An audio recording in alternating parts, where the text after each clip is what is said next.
সাবেক স্বরাষ্ট্রমন্ত্রী আসাদুজ্জামান খান কামাল, তার স্ত্রী লুৎফুল তাহমিনা খান ও মেয়ে সাফিয়া তাসনিম খান সহ ১০ জনের দেশ ত্যাগে নিষেধাজ্ঞা দিয়েছে আদালত।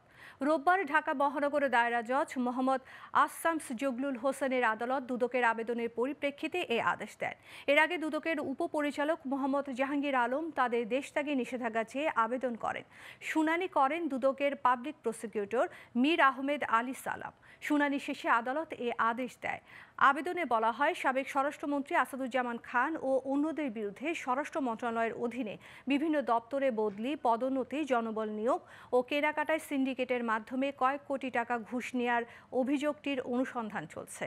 অভিযোগের সুষ্ঠু অনুসন্ধানের স্বার্থে তাদের বিদেশ যাত্রা বন্ধ করা প্রয়োজন।